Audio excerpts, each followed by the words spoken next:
Canas podcast. We talk sports. No. Canadian sports. Welcome to Canas podcast, episode 48.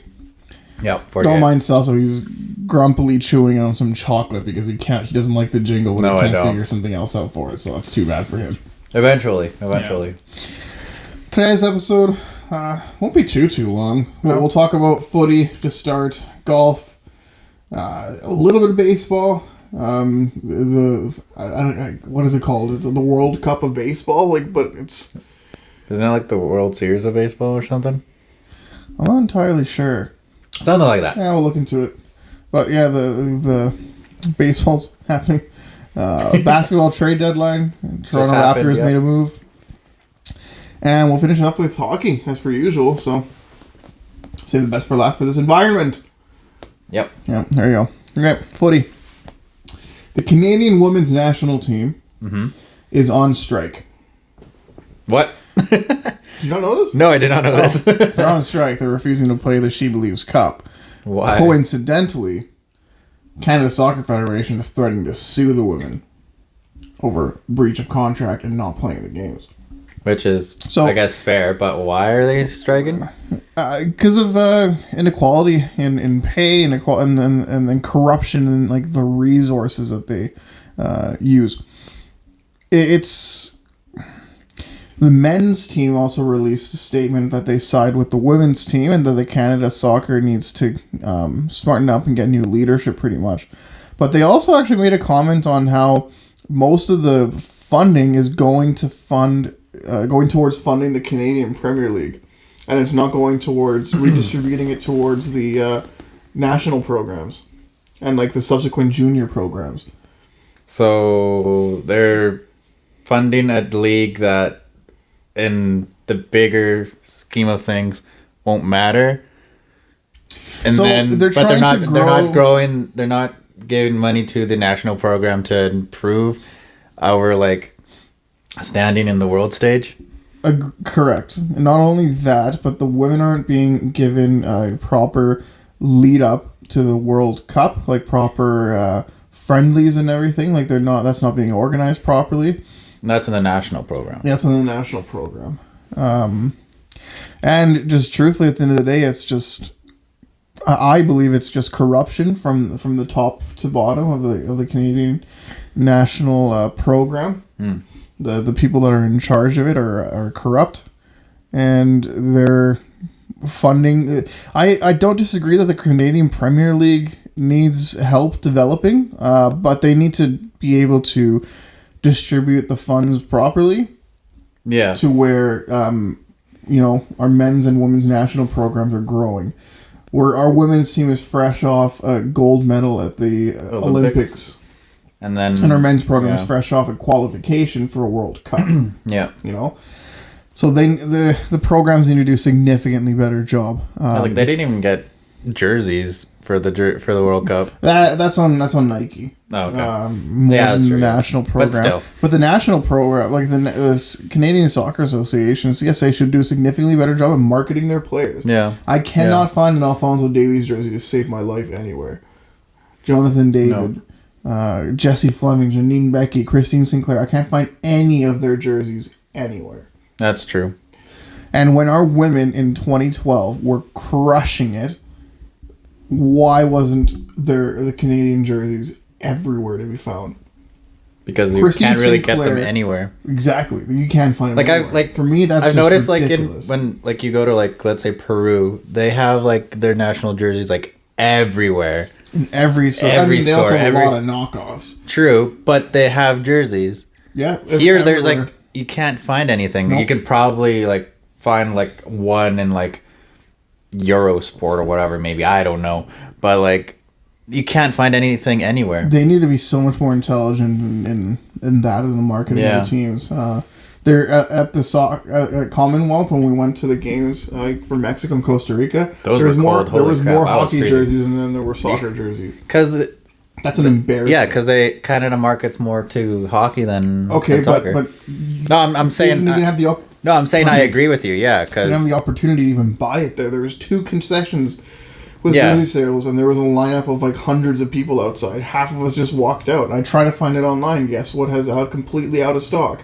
It's completely unacceptable, immensely irresponsible, like Canadian Soccer Association. No, I agree. And then the distribution of funds that they're having right now, like they're corrupt. They're not exactly showing the distribution of funds exactly how they're being. For all we know, it could be pocketed into the president of the CSA, and they're and the executives. Like that's all for all we know. So.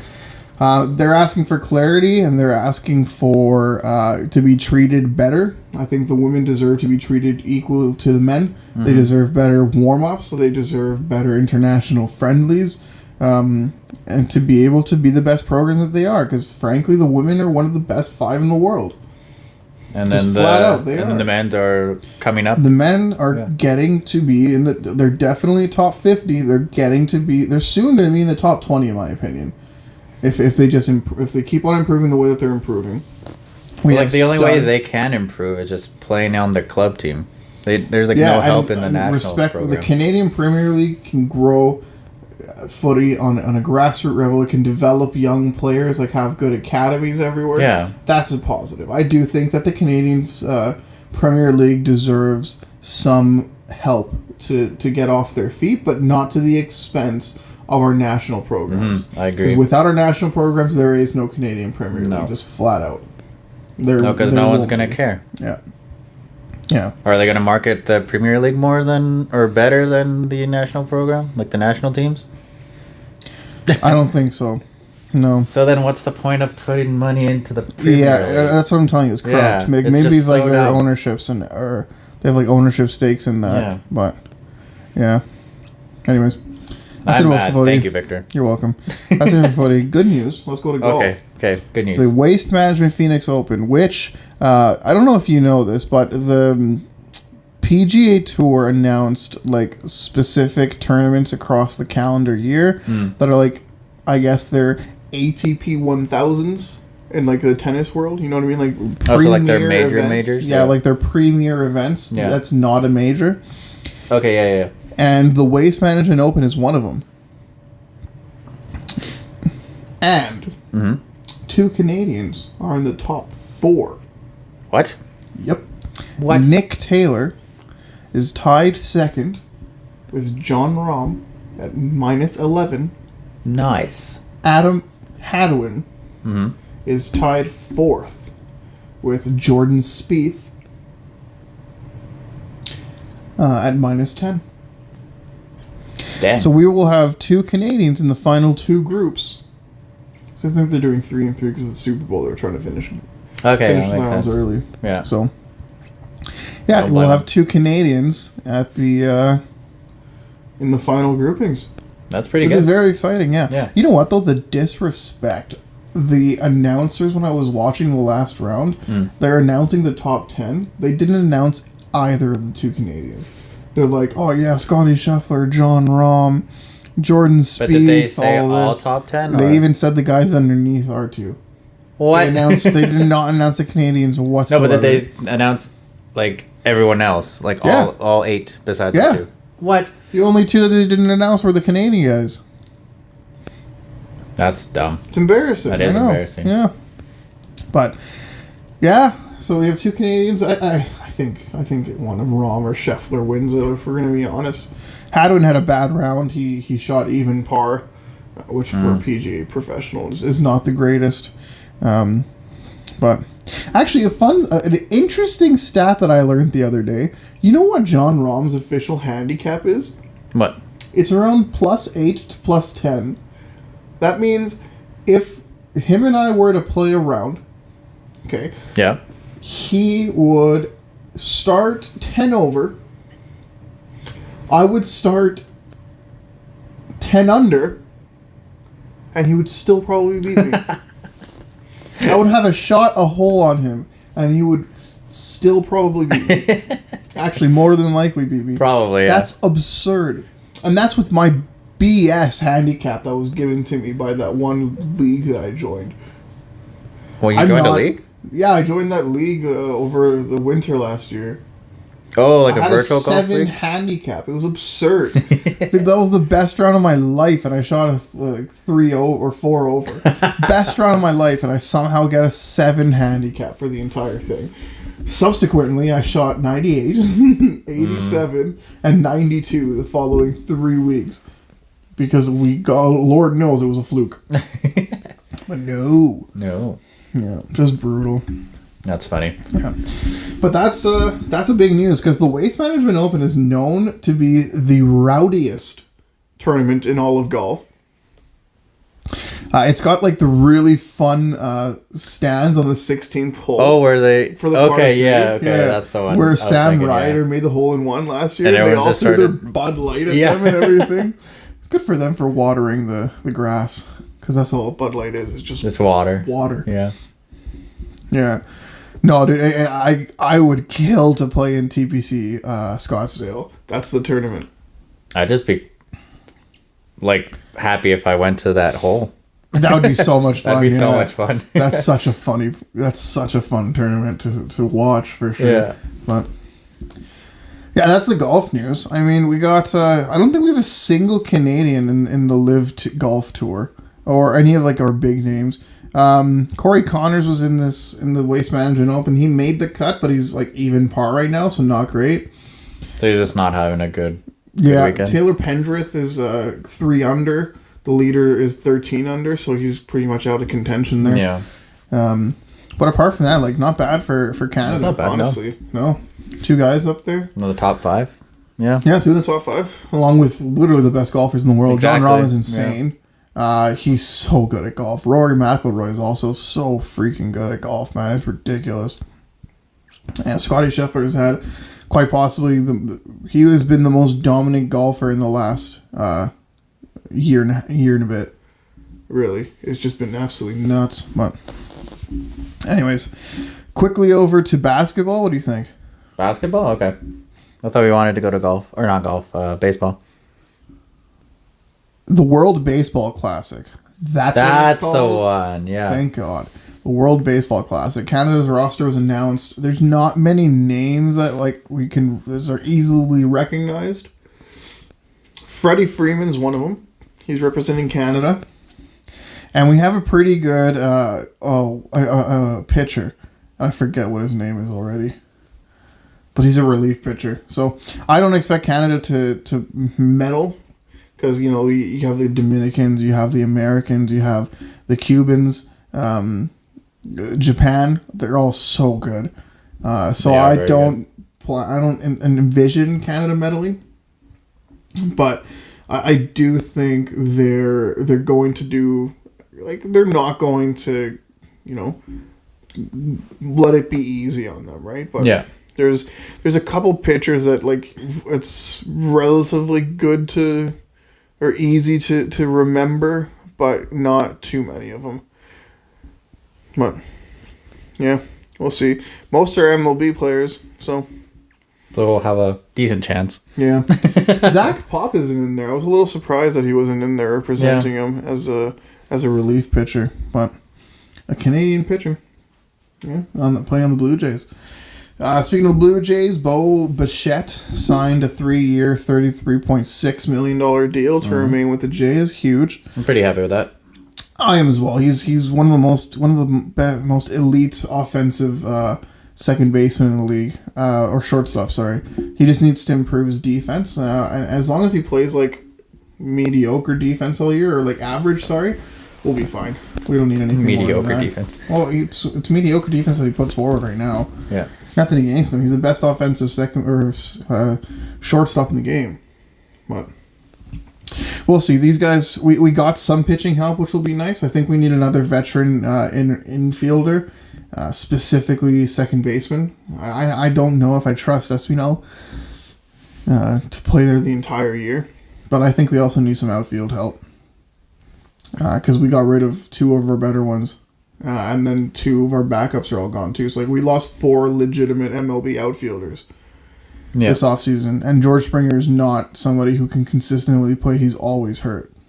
Right? So that's all I'd say for baseball. The World Baseball Classic coming up soon, so we'll get updates. We'll see if Canada can make it into the quarterfinals, That'd be if there even is quarterfinals in the World Baseball Classic, that would be nice. Let's say like top 8. Well, out of I don't even know if they can make it out of their group. I haven't even looked at their group too much. But if they have two of and like any one of U.S., Dominican, Cuba, if they have two of any one of those, not a chance they're making it out. Not even Mexico or Japan. They're just so far ahead of us on a baseball perspective. But we'll see. Always hopeful, but don't expect too much. Yeah. Right. Moving on to the Raptors. So the Raptors thought that... So obviously basketball now, folks. We thought that the Raptors were going to have a selling trade deadline, but they were buyers. That's a little strange. I don't even know what his name is.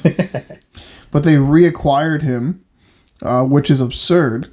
So they clearly are going to try to make a little bit of a run. Thank God we're not now, though. Yeah, well, thank God we're also not in the West, though, because that Western Conference is absurd. That is, yeah. Canadian Andrew Wiggins, defending champion Canadian Andrew Wiggins. He's going to have a very tough time making it to the final. But the reason I bring up the West in this is one of the Raptors was heavily linked to various teams in the Western Conference. And that player is OG Anunoby. Specifically because now that Kevin Durant went to the Western Conference, there are very few players good enough to defend a Kevin Durant, and OG Anunoby is one of them. He is regarded as a premier defensive player in the league. I'm surprised it didn't get traded. So, you know what? The starting conversation for OG was 3 first-round picks. Okay, I can see why. No, they were offering it to the Raptors. The Raptors didn't think it was enough. Really? Yes. That's a lot, though. Yes and no. Like, 3 first-round picks are going to happen late, right? Like, it's not going to come anytime soon. Like, it's going to be a while until it happens. But sorry. But no, okay. I feel that they want to get some young players in return, like some actual roster players. Oh, was it just the picks? I'm pretty sure it was just 3 first-round picks to start. That's not good then. But regardless, the fact... So, Siakam still in a contract, but Freddie VanVleet might probably go. And then Gary Trent Jr. might go as well. So if they do end up leaving, there's 2 of our best players gone for nothing. And at that point, do you sell high on OG Anunoby and Pascal Siakam, but then leave absolutely no one for your young player and your young next star in Scotty Barnes to play? Like, this is the year to tank. You have the next great player in the NBA coming up, the French kid. He's supposed to be the next great thing in the NBA, like to the level of like a Kevin Durant or LeBron James or like MJ. Like, they're talking about that highly about the guy. Like, it's just he's supposed to be that good of a player. So I'm interested. Like, good for them for trying to continue to build a winning culture. But I don't know if it was a very responsible decision for the future. No. Salsa and I have the Golden State Warriors Los Angeles Lakers game on in the background right now, and this has to be one of the worst basketball games I've seen in my entire life. That's just awful. I'm sorry. If any of you have watched this game, I'm sorry you had to watch this. What a god-awful start. Anyway, back to the podcast. Sorry, I got distracted by their awful shooting. Look, Canadian Andrew Wiggins is the only one. He just got elbowed in the face by Andrew Wiggins. Okay, back to the podcast again. Let's go to hockey. You want to talk about disappointment? Calgary Flames. Yeah, unfortunately. We thought they were, like, on paper they're really good. On paper they're really good, but for some reason, nothing is clicking. On paper, they're an exceptional team. Yeah. Like, absolutely amazing. But I think the things that aren't clicking... So, Huberdeau hasn't settled in properly, which I kind of saw, honestly. And their goaltending is awful. Like, Jacob Markstrom is playing horrifically. Absolutely nothing against Stuart Skinner and Logan Thompson. But when they're the two best goalies in your entire division, that's a little shocking. Especially in a division where there's Thatcher Demko, John Gibson. Markstrom, John Gibson. Like, the guys are playing really well, though. Like, Logan Thompson has had an exceptional start to the year. Recently, not the greatest. Yeah. Stuart Skinner has been playing really well. Stuart Skinner has been playing fantastic. Campbell is improving since he started. Yeah. Absolutely. Absolutely. And so Vladar is like playing way better than you should. Markstrom. Yeah. I think if they want to still try to make it into the playoffs, at least in the wild card, I would say start Vladar more.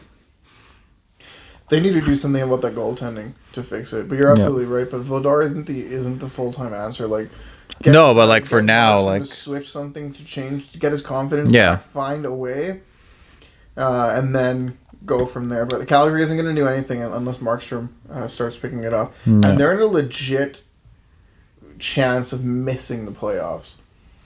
Like, it's a legitimate chance that they're not even in the playoffs. And they, for me, are one of the best built teams in the Western Conference. Like, this is absolutely nothing against Brad Shirley leaving. He did an exceptional job this offseason building that team. Especially with Gaudreau leaving for nothing, Kachuk wanting to leave. He did an exceptional job building that team. Yeah. It's now up to the players and the coaches to... It's completely up to the players and the coaches. To make it to the playoffs. Fans like to think that it's McDavid that broke Markstrom. I don't think it's that much. I don't think it's like that. It's serious. Part of it. Yes and no. Like, maybe they're just not playing good enough team defense right now. That might be part of it. But also, Markstrom is starting to lose his confidence a little bit, right? So... Yeah. Yeah, they need to start. They need to figure it out, because in a couple of weeks it might be too late. Especially with how the Western Conference is starting to shape up. So Edmonton is now 1 point behind, like tied in games, but 1 point behind Vegas for first in the Pacific.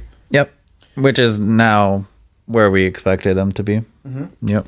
I think equal games played with Seattle as well. Nope, Seattle has one less. Okay, but they're 2 points behind us. Yep. Okay, yep. So we're equal in that sense now too. Yeah. So, I think the Pacific is up for grabs. I do think it'll be between Vegas and Edmonton right now. I don't think Seattle or LA are good enough teams. I think they are good teams, but I don't think they're good enough teams. I don't think either of them has the elite's superstar talent needed to make it there. And I do think Vegas and Edmonton both do. Obviously, Edmonton with McDavid and Draisaitl. Mm-hmm. And then Vegas has, like, Eichel, Stone, Pietrangelo. Like, that is a good team over there, too. And their goaltending is shown to be much better than expected. But, yeah. I mean, I guess we'll see. And then you have the East. The only Canadian team out of the East is going to be Toronto. Yeah. And they're, again, it's going to be a broken record. They're an exceptional regular season team. They're probably going to finish second in their division. And they're going to get knocked out of the playoffs in the first round. Who do you think, out of, like, I guess... We'll count Calgary in here because they still have a chance to make it. But who out of the 4 teams will go farther in the playoffs? Between Toronto, Winnipeg, Edmonton, and Calgary. Like, call me a homer all you want, but it's going to be Edmonton. Like, yeah. The Pacific is so much weaker. Even if Edmonton finishes in second, like, we're going to play one of Seattle or LA. Yeah, and, like, Edmonton should win that. Like, 100% they should win that. They have more star power, better overall offense, better goaltending than both teams, honestly. Yep. Just flat out. Edmonton has had Vegas's number this year so far. Better offense, significantly worse defense, but equal goaltending. Yeah. Right? But if our defense it plays the way that they can and they don't give up, like, brutal boneheaded goals, then we should be should fine. be fine. Yeah. And then that's the conference finals at that point. Yeah, like I don't think LA or Toronto makes it. I think if Winnipeg makes it to the conference finals, Edmonton beats them, makes it to the cup final. That'd be a great series. Oh, it'd be exceptional. Winnipeg versus Edmonton. And I don't even think Calgary makes the playoffs. I genuinely feel that Calgary misses out on the playoffs. Nashville gets that second wild card spot. And it might be Edmonton Nashville in the first round, where Draisaitl will score 30 points in 4 games. Yeah. So yeah, right now Edmonton is 8-0-2 in their last 10. Mm-hmm. So do you think we just go all in the trade deadline then? Since we're on a roll right now.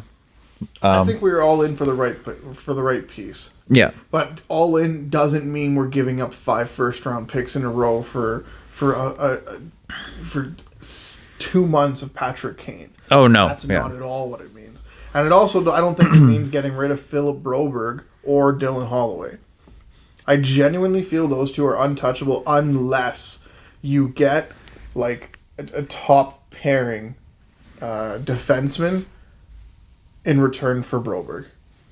Obviously with a lot more pieces, but yeah, if but Broberg like is a piece in a trade for where we get it in return a top pairing defenseman with term, then that'd be acceptable. Yeah, 1,000% okay getting rid of Broberg at that point. But then people also start with the analytics of Broberg. Like, oh, he's playing elite defensively this year. His numbers are so good, his metrics. They are, but you also have to remember he's playing really sheltered minutes. He's our number 6-7 defenseman right now between him and Desharnais. Like, they're playing 13 minutes.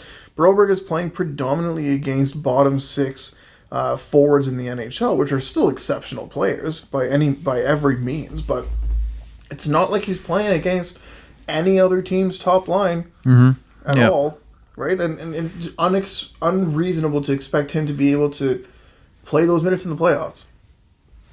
You know what? Yeah, I agree. You know what did us so well last year in the playoffs was Duncan Keith's experience and Brett Kulak coming in and shoring up that third pairing defensive role, because we didn't have a number 1 shutdown defenseman. We didn't have a number 1 shutdown pairing, but we had 3 different pairings that we could throw out there at any time that could play equally 20 minutes each, and that's it. They wouldn't be exhausted, and they would be able to play out there, and they didn't like wreck it for us, right? Yep. No, I agree. I think now there's a few teams that I think have a chance at making Canadian teams, well, obviously. They're making a big splash at the trade deadline. That's Winnipeg. I think Winnipeg has to go all in this year, just because they have some UFAs, specifically in Pierre-Luc Dubois. Mm-hmm. And if I'm not mistaken, Mark Scheifele's coming off of contract. I think so too, yeah. They have to go all in for that to see if they get re-signed, because I'm sorry, but you're not getting better than PLD and Scheifele in UFA. No, they're really the 2 good. Best players in the UFA market right this year. And I think Winnipeg has the pieces to be able to do that trade, and I think they need the least amount of help. Honestly, of all the teams, they have a superstar goalie in Connor Hellebuck who will single-handedly win you some games. Their offense is like beyond elite and deep. Like a very elite group of forwards. And their defense is by far their weakest component of that team. So, yeah, I guess, yeah, so Winnipeg will be big, and listen, Edmonton hasn't gone all in the last 3 years. We have pieces to make it work. Yeah. Calgary also has pieces to make it work. But I don't know if they're in a position where they believe that they're, 2 pieces away from winning the cup. They should. They honestly should be fighting right now for first in the West. Like, it shouldn't even be a competition. It shouldn't even be close. But it's just, it's ridiculous. That's not... I almost feel bad for the Calgary fan base if I didn't hate that team and that fan base as much as I did. I'd almost feel bad. Speaking of feeling bad, Bruce, Bruce Boudreau. Didn't we talk about that last week? It's still sad, though. Yeah. It's still... Just the way he got... still so brutal. And then, like, Vancouver is just such a train wreck of an organization right now. It's just absolutely horrific. We'll see. I mean, they're tanking for Bedard, but I think it's a little too late. I kind of hope they don't get him just because of how... I think they're doing too good to be able to fully expect to get Bedard. Like, it's between the three teams right now. It's between Chicago, Columbus, and Anaheim. It's between those three. Yeah. Maybe Montreal gets their footing in there, but they're starting to win games again, so... Yeah, and going back to who can make a bigger splash in the trade deadline out of the 3 Canadian teams that are in the playoffs right now, you're right that Winnipeg has a lot more space and a lot more to give because they have, right now, they have like $6 million in cap space. Toronto has $375,000 in cap space, and Edmonton has like $1 million in cap space. Well, for Edmonton and Toronto, it's both money in, money out. Exactly. That's what they're going to have to do for the trade deadline. Winnipeg can give some picks for players. But yeah, Edmonton and Toronto really need to do the money in, money out kind of trades. Yeah, and at the end of the day, I feel like Jesse Puljujärvi is already on his way out. Everybody knows that it's the worst kept secret in hockey from the Bruce Boudreau firing.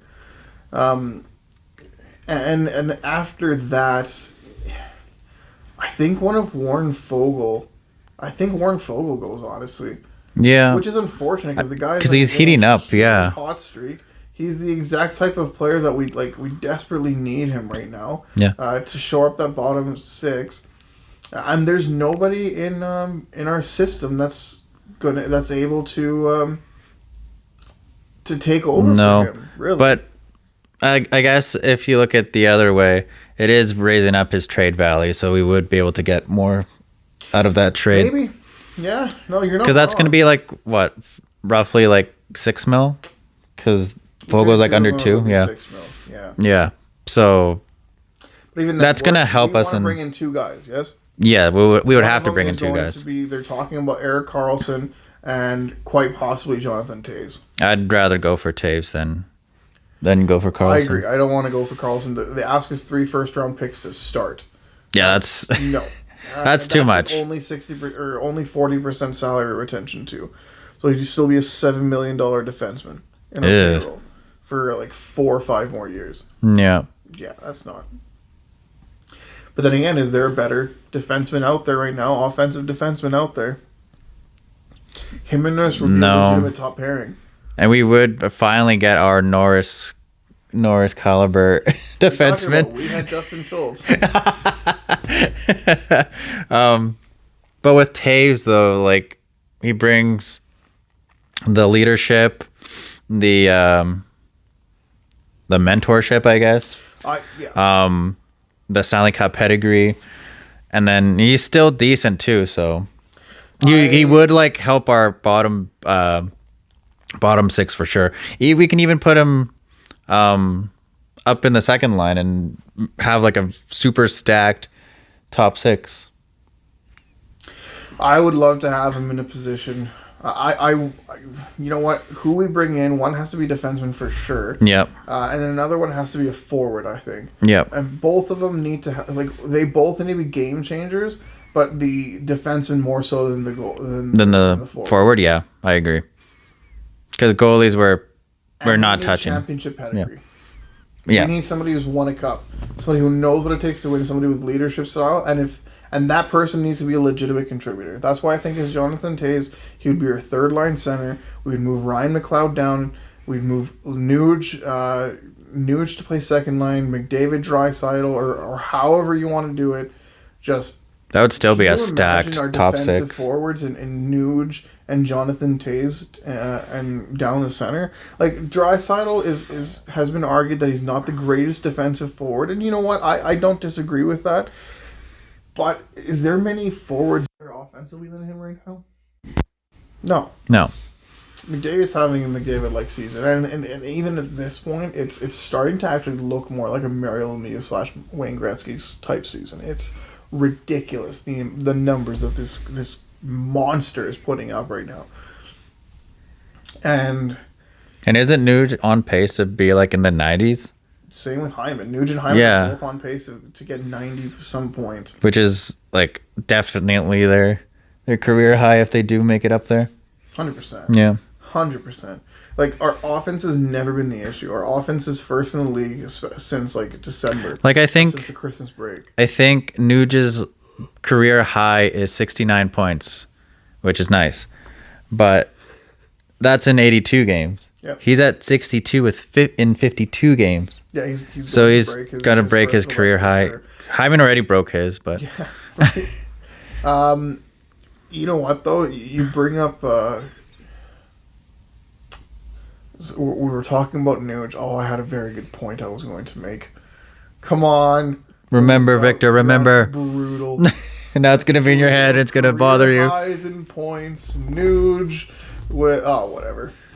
I'll figure it out probably next Canas podcast. Yep. Brutal. You'll probably have a couple of weeks because we'll probably forget. Well, I'm going to be out of town for the next 2 weeks. So you have a couple of weeks then. You will definitely have a couple of weeks. I remember. Okay, good. Finally. So we talk about our team defense, right? Because our offense isn't the issue, but the team defense is. Yes, that's true. Yeah. Who contributes to defense? All 6 players on the ice. Yeah. Right? So that's why I think that we don't necessarily need to get just defensemen. I think like I said, the one defenseman and the one forward. But the one forward to be like a penalty killing specialist and somebody with a pedigree. That's why I would take Jonathan Toews over Patty Kane every day of the week. What about less trade value as well, right there?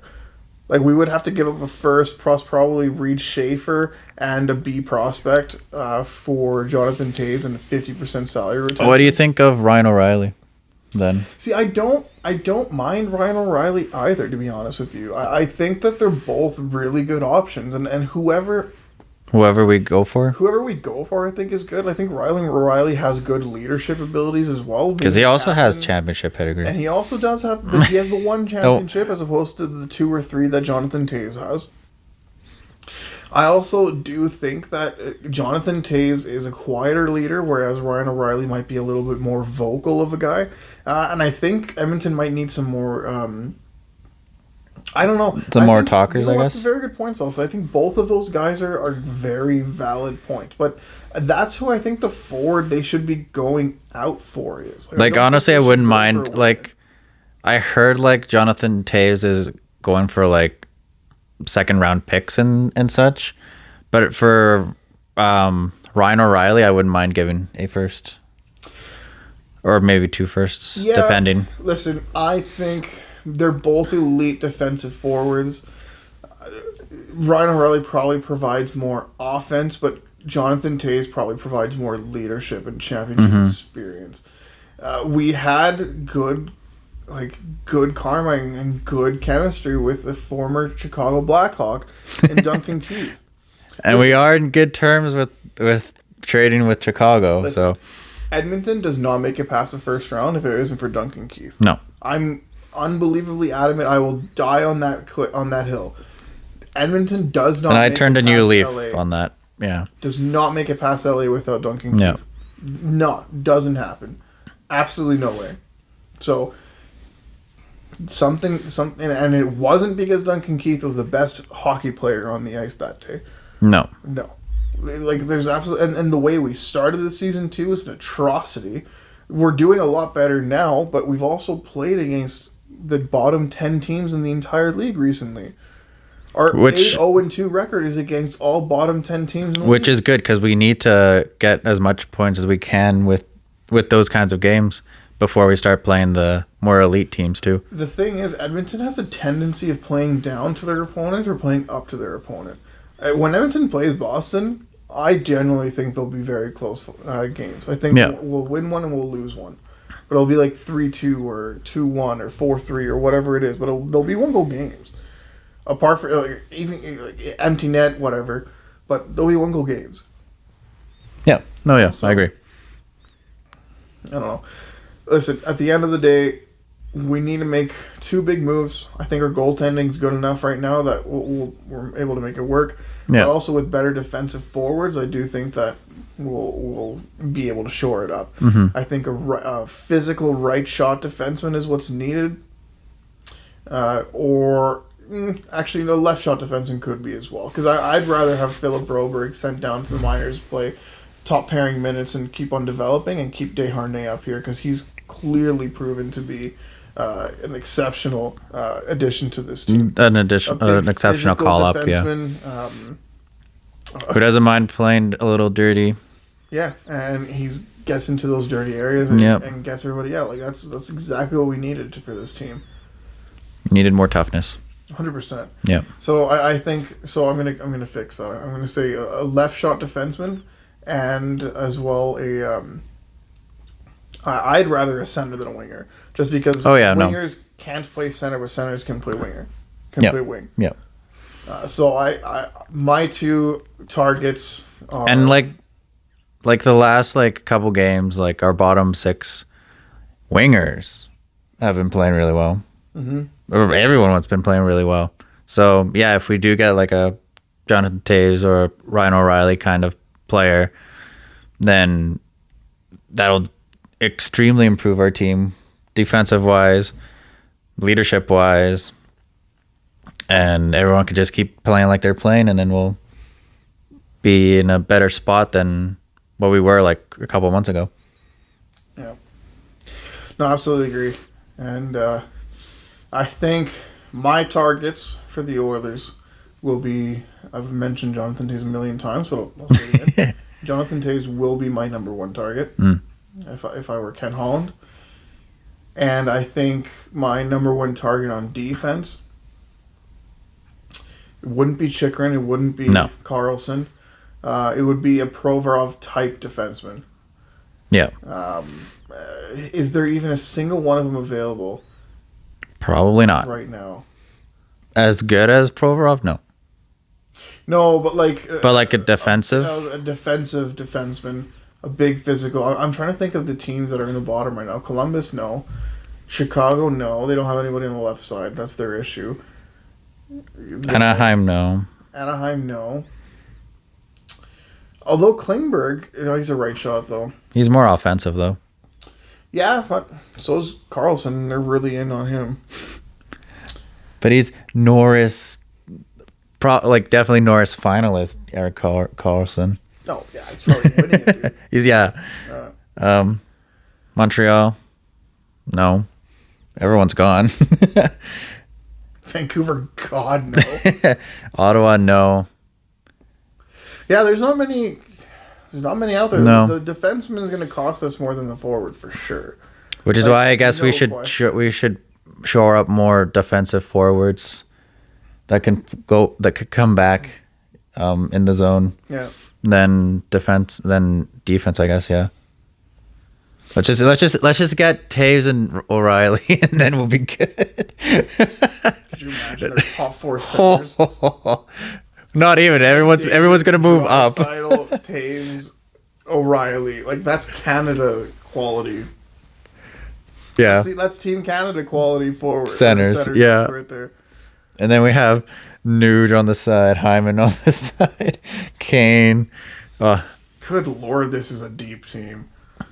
That's not gonna happen, but it's fun to imagine. No, you even take out O'Reilly and Toews, and it's still a deep team forward group. That's insane, man. Yeah, that's insane. Yeah, I genuinely feel Toews comes here if he gets rid of his no trade clause, or if he wants to go for the championship, we would have a more fun time. I don't know if funner is a word, but if he actually wants to win a cup, I think this is a legitimate team that he should consider going to, because frankly, there's a real chance here at a cup this season. And I understand I'm a little bit of a homer in saying that, but there's a legitimate chance at a cup. You know who we go for? It's Colton Parayko. My boy, Colton Parayko, yes. I think it's the right shot. I don't remember, but that's a good That's a good option. Oh, he's a local boy too. Yeah. That's who you go for. I think it's Colton Parayko that you go for. Ooh, 'Cause St. I Louis is totally out of the forgot. playoffs pretty badly. Totally forgot about Parayko. Yes, I like that. Ah, all my boys would be on one team. What about... Well, Burns is in Carolina, so he's not going to come over here. What are you talking about? Dude, you have like so many Rantanen guys. is in Colorado, and he's stuck there. He also... So he does shoot right. So that might be a little bit of an issue in that sense. But like, still... I'd rather him than Vinny Desharnais. Yeah, I'd rather him than Tyson Barrie Chychrun. should be on there, though, on that team. I'd rather Parayko than Chychrun. I absolutely would as well. Yeah, he's Ooh, a St. no. Albert kid. Jeez, Victor, now you're making me want to like get Parayko so badly, and if they don't get him, then I'll be disappointed. I don't think it's realistic that we get him, though, to be completely honest with you. Because he's a key part of the St. Louis team. That's true. Like, super key part of that team. And then on top of that, he's a race shot. I wouldn't mind giving a first or two for Parayko, though. Parayko is their number one defenseman, actually. Oh. Now that I think about it. So no, I don't think that's realistic. And we're not getting rid of either Bouchard. If CC goes the other way, then maybe. I don't think they would want CC though. Well, no, he'd have to go back the other way in order to make it work. Plus with the money and everything. Yeah. He's also Parayko signed long term. He did. Yeah. Which would have been good for term wise for us, but yeah, no, I agree. Anyway, I think we've gone long enough. It's 46 minutes. So Oh. Cool, I guess so. we wanted it to be short. Nope, it's a long one again. Matthias Ekholm, I know you've talked about. Oh yeah, Ekholm. Jeez. Ekholm. But as long as they retain his contract. Retain part Some of his contract, yeah. Because what's his cap hit right now? It's high. I think it's like $5 million for another 3 years. Really? I think it's like 4 something. But yeah, Ekholm would be a good addition if we can get him, for sure. Yeah, he signed a 4-year, $25 million deal. 6.25. Yeah, For 6.25. cap hit. And it goes until 2026. 26. This was his first year. So they would have to retain about half of it. But for Ekholm... for like a 2 firsts and like some money going the other way, then I wouldn't mind that. I think so. And then for Taves, it would be Reed Schaefer... A second, a third. Pulya Yarvi. And a third. And a fourth or something. I think they can do it. Yeah, because Taves isn't signing back. There's no way. And they need to go all out too. So Yeah. Or all in. Yeah, they do. I think this is the year they go all in, and I think they build a team that can win for 3 more years. Yep. They want to be competitive for the rest of McDavid and Draisaitl original contracts so that they can re-sign and then go and both retire as Oilers. Yeah. So, next episode, we'll talk about... I saw this crazy video that says that McDavid has a chance of breaking Gretzky's all-time scoring record. So, we'll talk about that. Because right now, he's entering his prime. If he averages, in the next 10 years, 140 points a season, it can happen. And that's only if he gets like 170, 180 points in the next couple seasons. Which, most people are thinking that's absurd, but... It's not... It's not crazy. Yeah, it's not impossible. Yeah. Anyways, thank you everybody for listening to the Canas podcast, episode 48. We will be taking a 2-week hiatus. Another hiatus. Well, this is because of a humanitarian mission. Yes. Okay. Not because either of us are lazy. Nope. So, for good reasons. The people of Ecuador will say hello. Yes. Thank you everybody for listening, and we will see you in a few weeks. See you later.